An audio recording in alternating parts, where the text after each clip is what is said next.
If you're a maintenance supervisor at a manufacturing facility and your machinery isn't working right, Grainger knows you need to understand what's wrong as soon as possible. So when a conveyor motor falters, Grainger offers diagnostic tools like calibration kits and multimeters to help you identify and fix the problem. With Grainger, you can be confident you have everything you need to keep your facility running smoothly. Call 1-800-GRAINGER, click Grainger.com, or just stop by.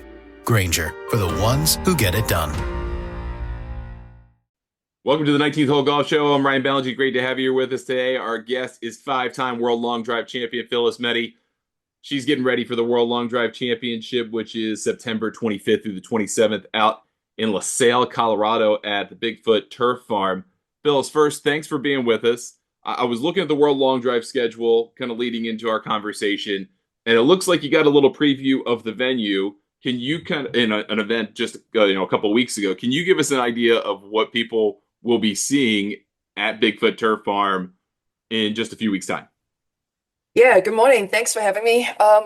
So there's going to be, the best hitters in the world are going to be out in the one place, and we're going to have, speed, hype, fast golf swings, long distances, given that we're in at altitude. And it's just going to be a fun-packed few days of, some hard hitting, and eventually we'll find a world champion. What does this venue, could maybe people, I've been watching the sport probably, I don't know, 15 or 20 years over the course of my life at different points. And I've had a chance to hit on the Mesquite grid a number of years ago. How does this grid you're going to hit on for the Worlds this time around compare to something like that? Or certainly even last year at Bobby Jones Links down in Atlanta where you're based? The cool thing about this venue is that we have a lot of space. And I think the problem that we have with long drive sometimes is finding the space that will allow you to have a long grid that's about consistent, kind of like Mesquite, right? But also has space on each side so that if we were to hit the ball wide, we don't have to really worry about someone's house or car or windscreen kind of thing. So, the awesome thing about this grid is that it is open and it's wide, and really the one thing about hitting out in altitude is that it can be anybody's game. If we are in comparison to Bobby Jones and Eagles Landing where we were last year, at about 1,000 feet, ball flight is more important, and also last year's grid was more so an experienced player's grid. So, um, this is anybody's game. This coming World Championships, and 4,800 feet is where we'll be standing on the tee box at Bigfoot in LaSalle. When you're assessing a venue, you just kind of got into it a little bit. What are the things you're looking for to try to figure out where your edge might be or what you might have to overcome as a player, whether that's ground conditions, whether that's thinness of the air, elevation? What are you looking for specifically? So we're always looking at first you got to find out what your strength is, right? Are you a carry player, or are you a person that likes to land the ball and let it roll out, the rest of the way? And for me personally, I'm a carry player. And so I kind of pride myself in ball flight too. So with that being said, I like to see a grid that is nice and even. And I'd like to see a ball flight that flies nice and high, so it will somewhat kind of suit my eye in the way that I play. But I also have to make sure that we have enough spin to hold the ball in the air long enough so that we can get that carry and we do get that little kick of roll. And from what I saw um, at our event 2 weeks ago was that the right side might be a little bit hotter than the left side. So something to be mindful of when we're going into it. When you're preparing that week of for the event, are you trying to figure out the right, I guess lines to take is the right way to Oh go yeah. to talk about it. Are there certain lines you're looking for, like, all right, 10 yards off the right edge with a draw, or how are you trying to think about maximizing distance and opportunity? So the problem that I had a few weeks ago was that my ball didn't spin enough to stay in the air, and every time I wanted to kind of ramp up uh, the next round and the next round, I ended up hitting less and less. Hmm. And so like I'll start a set at like 370, and then I would end up with a 340, 330, 323, and I'm like, what the heck's going on? Okay, no spin. So for me, I'll be looking at something that feels like a block out the right hand side or up down the right hand side of the grid that will allow the ball to kind of move. I tend to move my ball right to left most times. And so if I can feel like I'm blocking the ball out the right side of the grid, hopefully that'll stay up in the air long enough and, land and kind of carry on out. That's what I'll be looking for. So are you trying to look for as minimal shot shape as possible? Because can that cost you distance in the long haul? You're trying to look for kind of a tighter curve to the ball. Yes. And, with less spin and less, I guess, with thinner air, right? Something that has less spin, which is usually a draw, a high, roping draw that you hit, kind of like a knuckleball. Yep. It's not going to stay in the air long enough to be able to carry. So, I want to be able to know that when I ramp it up, I have a game plan that will stay long as opposed to get shorter and shorter each set. And how does equipment, head, shaft, grip, ball? I mean, how does that factor into trying to achieve those maximum results for that specific venue? So I think I'm probably one of the only hitters that has like a stock standard driver, Yeah. like driver head. Now I do have premium shafts from Japan by the company Rev. So maybe a little bit more loft. I've always used fairly high lofts in comparison to some of my other competitors. And I find it's if you let the club do the work, right, you don't have to work so hard. And that also means too, when you change the loft of a club or you keep the loft of the club rather than having to dial it down a couple, you don't have to hit up on the ball so much. And, I'm a lot older than a lot of these other girls, so I want to be a little bit more efficient with how I move. And as the saying goes, the older you get, the wiser you become, and hopefully this wisdom will pay off with good numbers at World Championships. You're a five-time world champion. What is your level of nervousness when you do that first set at a world, and how does it compare to earlier in your career, even before you ever won a world championship? It feels the same. It's nerve-wracking each time. If you don't care, it probably means it's time to hang up the golf clubs. But I still get those nerves. If I think 2024 versus 2006, I still got the nerves like that 19-year-old girl that teed it up for the first time at World Championships in Mesquite, Nevada back then. And to me, it also kind of just it tells me how much respect I have, not just for my other competitors, but also for the organizers of the event, the tour, and I think just kind of for my craft. So I still get the nerves. I'm grateful to say I've done it quite a few times. And I love being able to get up on the tee box next to the other girls and just, give it what I've got. Do you feel like you manage that whatever internal feeling you have differently or better over the years? Is that kind of part of the secret of being a five-time champion, or do you just kind of handle it, just kind of let it exist? I let it exist, but I also there has to be like an element of acceptance that you take up on the tee box. Okay, accept that something might go wrong, accept that your ball might not stand on the tee, so you have to kind of change it up, but also accept like if on the driving range you're playing a draw and you're practicing this and that, and you get up on the tee box and all of a sudden you have a fade, you're like, well, I'm not going to go looking for that draw. What I am going to do is if I'm hitting two of these, I'm going to hit the rest of them like this. So just kind of adjust. And so I think that's first few times in my career on the long drive tee, I kind of went looking. I had something and then went looking for something else. I think the wisdom's kind of just taught me to like go with what you've got and give it all you have.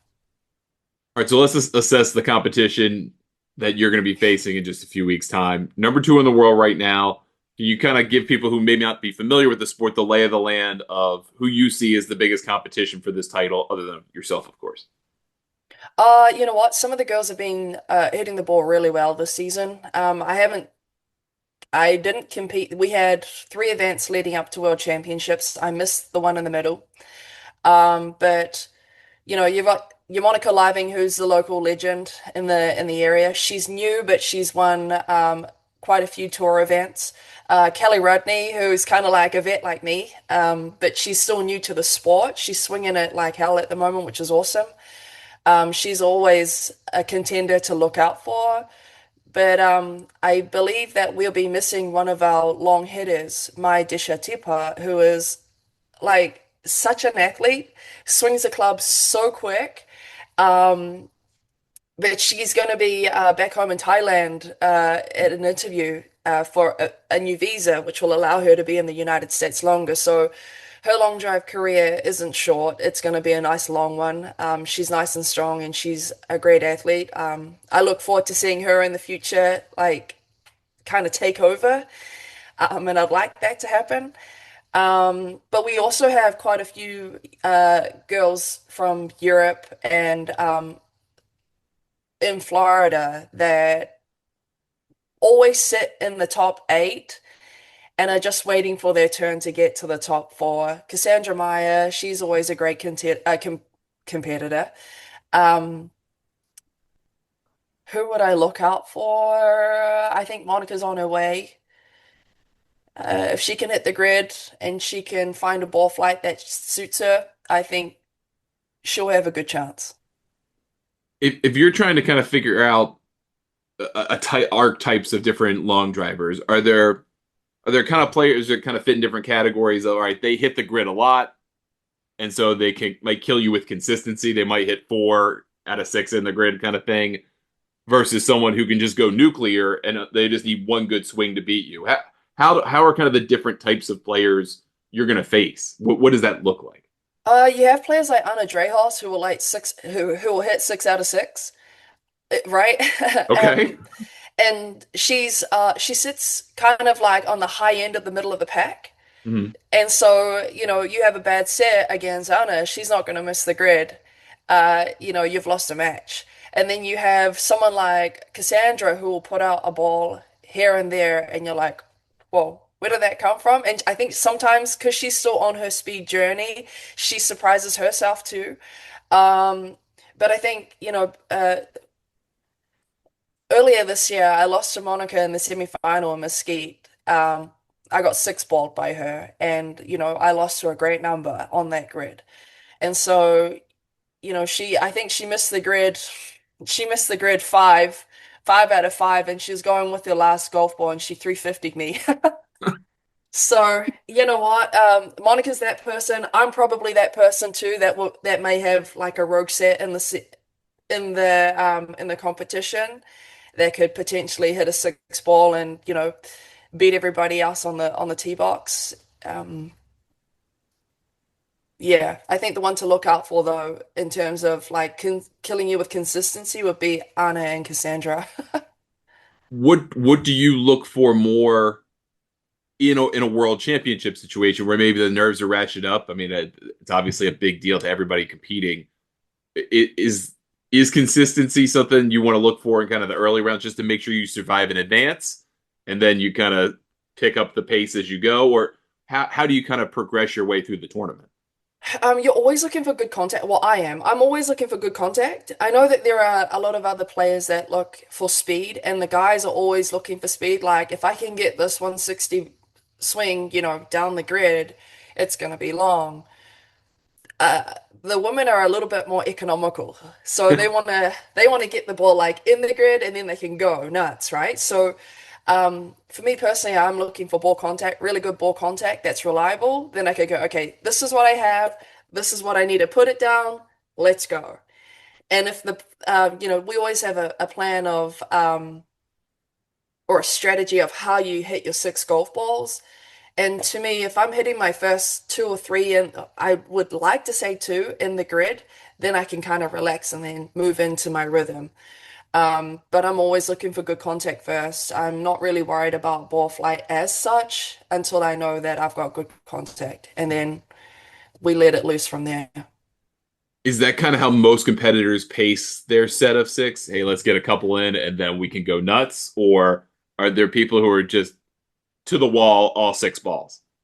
The guys all to the wall, and they hope they get one ball. And watching them practice, they're like, "Oh, that's a good one," right? But Yeah. never once do they go, "Oh, I'm going to hit the grid first." They go, "All right, let me see if I can smash this." The girls, I'm fairly certain. The personalities that I know of the girls, I'm fairly certain they go, "Okay, let's get one in," and then like give it hell the rest of the way. Yeah. But until that one ball's in the grid, you just never know. And then there's, when you get to like balls three, four, and five, I've noticed through watching a lot of the women compete, there's like an ounce of panic, and that's kind of the worst thing that you want to do in a situation where you need to rely on everything here that you've got to be able to get that ball moving down that grid. Once the panic sets in, it becomes frantic, and here and there they start missing the grid. They, you know, um, mishit the golf ball. It doesn't have enough spin, or it has too much spin, and it ends up, kind of wavering off to the out of the grid. This grid's going to be wide, so missing the grid um, shouldn't be that easy. Mhm. But it's just, the fact that you're on the time clock, you're at World Championships, and you've got three other women who are wanting to beat you on the tee box at the same time as you. Is there a when panic occasionally sets in for a player, does that mean that they kind of tense up their grip? I mean, kind of what a Oh recreational yeah. golfer do, tense up their grip, and the exact opposite of what you want to do, and it Yeah. kind of constricts your body, and then you knock off distance and have less than optimal conditions. Is Yep. that kind of what sets in at that point? Yes, the shoulders start to come up. They start rushing through their process. They go out of rhythm. Um, and as time is still the same, right? It ticks second by second, right? But those seconds seem to go faster and faster each time you miss the grid with a shot. Then you go, okay, well, I need to hurry up and tee up, and all of a sudden you're in a frantic rush, and it really does kill the rhythm of your swing, which will, it's not always favorable. Is that something that you focused on over the years? Is knowing how to slow it down or make it feel like it's slowing down when everything seems to kind of be going too quickly? It happened to me once, and so I was telling Jonathan yesterday, uh, every world championship that I've been to, bar one, I've made a final. And I've won five out of the 10 that I've been to. This will be my 11th world championship over a 20-year span or 19-year span. But the 2017 semi-final that I lost, I ran out of time. And I don't, for whatever reason, I was so focused on everything and that was like in front of me. I completely forgot about the clock watch. And when I got to my last golf ball, the buzzer went off just before I played my swing, or just before I hit the golf ball, right? And if Mhm. I had been a little bit quicker, I would have beat my friend by like 40 yards to qualify for finals. So, ever since then, I've never run out of time. And if I did only hit five in the set, it's because I was satisfied with my first three. Mhm. So, it was a huge lesson learned. But I've never really I've never forgotten about the clock. The clock has always been like super important when it comes to competing on the tee box. And, you know, um, be it those seconds go the same way, it's just the way that we see those seconds go by. And at that time on that day, I don't know. My seconds went slower than those seconds. All right, last couple of questions. As you're kind of preparing for this, what does that prep time look like leading into Worlds? Do you try to set aside more time to prepare? Do you try to forget certain things? I mean, what does that look like to get yourself feeling confident you're ready to go? By the time you head out there, you feel like you're pretty well prepared. I set aside like 3 or 4 days. Like I'm 38, so I'm much older than a lot of the other women. And I would like to feel that I'm a little bit smarter now than I was then. But I'm also older, so recovery takes a little bit longer, and I need to actually factor that into my training programs. Otherwise, I go rampant and I have no energy. So, I put aside 3 days, 3 or 4 days where I can actually get out and practice a couple times a day. I have avid time to, sit and recover and just kind of go through my routine. But also, I like to stay busy. So I I love being able to get out and train with other athletes. I love being able to help other people with their golfing game while I'm in that process of getting ready. And it just allows me to stay busy without running myself ragged, I guess, which is, for me, that's what helps keep me happy and balanced. All right, last question. Of the 5 world championships you've won, which one is the most important to you? I know that's kind of like ranking all of your children, but which one is the most important to you, and why is that the case? Mm, in hindsight, I think my first one was my most important one, and the reason why that is because my dad got to see that. Um, it was 10 years in between the time that I won my first and my second, but by my second, my dad had passed. So my first one will always be my most important. That will allow me to allow me to kind of just know that my dad was watching physically, and I'm fairly certain he'll be on my shoulder this coming month. As always, just cheering me on from the other side. It's awesome. Well, Phillis Meti, thank you so much for spending some time with me. I really appreciate it. Good luck in Worlds. I know you're going to crush it, just like you always do, and we'll certainly be watching. Thanks so much for the time. Awesome. Thank you. If you're a custodial supervisor at a local high school, you know that cleanliness is key, and that the best place to get cleaning supplies is from Grainger. Grainger helps you stay fully stocked on the products you trust, from paper towels and disinfectants to floor scrubbers. Plus, you can rely on Grainger for easy reordering, so you never run out of what you need. Call 1-800-GRAINGER, click Grainger.com, or just stop by. Grainger, for the ones who get it done.